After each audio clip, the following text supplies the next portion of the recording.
اچھا یہ بتائیں کہ یہ جو لیو ان ریلیشن شپ کا چل رہا ہے اس وقت، گرل فرینڈ بوائے فرینڈ چل رہے ہیں، شادی کے اوپر لوگ کم آ رہے ہیں. آپ نے بھی فیل کیا ہوگا ایسی سوسائٹی میں رہتے ہوئے کہ لوگ، ایک تو جی پڑھائی مکمل نہیں ہوئی ابھی جی جاب نہیں لگی. یہ اس کے بارے میں کس طرح سے موٹیویٹ کیا جائے کہ جلدی شادی؟ پہلے تو یہ بتائیے کہ ایگری کرتے ہیں کہ ہو جانی چاہیے، اور کس طرح سے اس کے اوپر دیکھیں شرعی طور پر تو جلدی شادی ہو سکتی ہے جب عورت اور مرد بالغہ ہو جائیں یا بالغ ہو جائیں. مرد بالغ ہوتے ہیں جب پہلی دفعہ نائٹ فال کا احتلام کا معاملہ ہو جائے، اور عورتیں جب پہلی دفعہ مینسز شروع ہوں. لیکن بالغ ہونے کا مطلب یہ نہیں ہے کہ زبردستی اب ان کی شادی کروا دی جائے. ہم لوگ پرانے بزرگوں کی مثالیں دیتے ہیں کہ جی ابا جی کی شادی جو ہے وہ 16 سال کی عمر میں ہوگی تھی، اور اماں جی کی عمر اس وقت 15 سال تھی. تو پہلے 10-15 سال تو ایک دوسرے کو گالیاں نکالتے تھے. وہ کوئی مجھے آئیڈیل ریلیشن شپ نہیں دکھا سکتا کہ اتنی چھوٹی عمر میں شادی ہوئی ہو اور وہ آئیڈیل ریلیشن شپ رہا ہو. ٹھیک ہے، ماں باپ کی لڑائیاں بچپن سے ایسے لوگوں نے دیکھی ہیں، کیونکہ وہ میچورٹی کی عمر نہیں ہے نا. پھر کوئی دینی تعلیم بھی نہیں ہوتی تھی، اور اس قدر ایک گھٹن کا ماحول ہوتا تھا. وہ ماں باپ تو آج کے دور میں ایگزسٹ بھی نہیں کر سکتے جو آج کل لوگ تعلیم یافتہ ہیں. لہٰذا یہ کوئی ضروری نہیں ہے کہ آپ نے چھوٹی عمر میں ضرور شادی کرنی ہے. بالکل ٹھیک. میں تو اس چیز کے حق میں نہیں ہوں کہ چھوٹی عمر میں شادی کر دی جائے. آج کل ہماری بیسک نیڈز صرف 2 وقت کی روٹی نہیں ہے، اچھا لیونگ سٹینڈرڈ بھی ہے.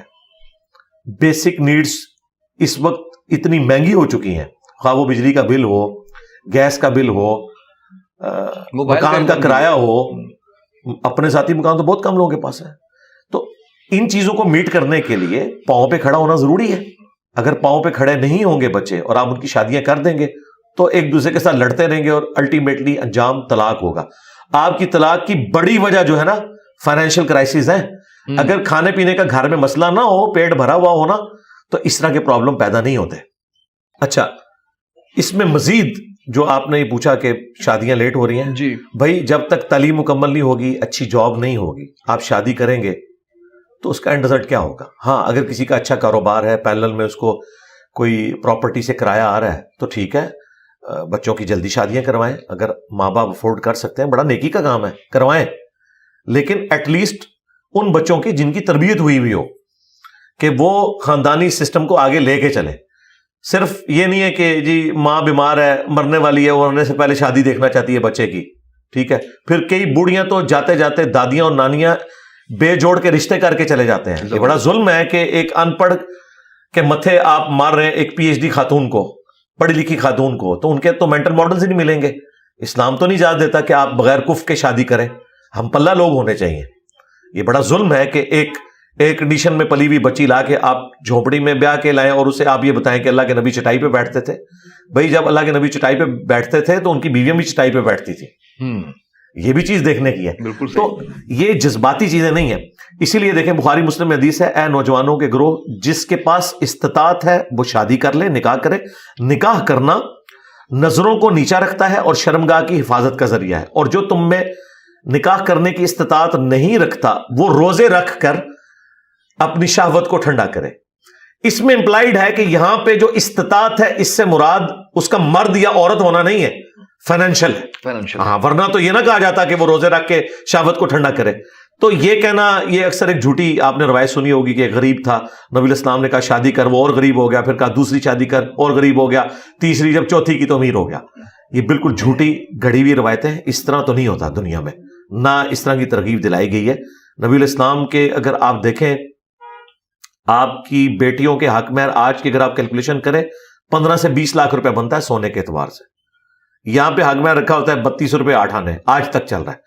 تو بھائی اگر یہ اتنے بڑے بڑے حق میں رہے ہیں تو دیے ہیں نا لوگوں نے. اس طرح تو نہیں ہوا کہ نہیں دیے.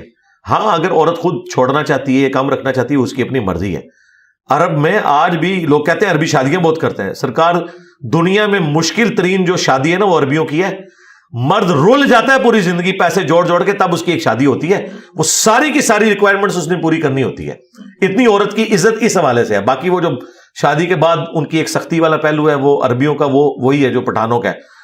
کافی زیادہ انہوں نے اسٹرکٹ ماحول میں رکھا ہوتا ہے. لیکن شادی سے پہلے ان کا جو معاملہ ہے وہ بڑا مشکل ہے. یہاں تو شادیاں بہت آسان ہیں.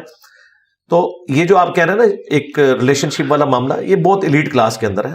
عام غریب آدمی کو تو 2 وقت کی روٹی نہیں مل رہی، اس نے کون سے ریلیشن اس طرح کے چلانے ہیں. جو لوگ دیندار ہیں وہ اپنی پاک بازی کی پوری کوشش کرتے ہیں, حفاظت کرتے ہیں.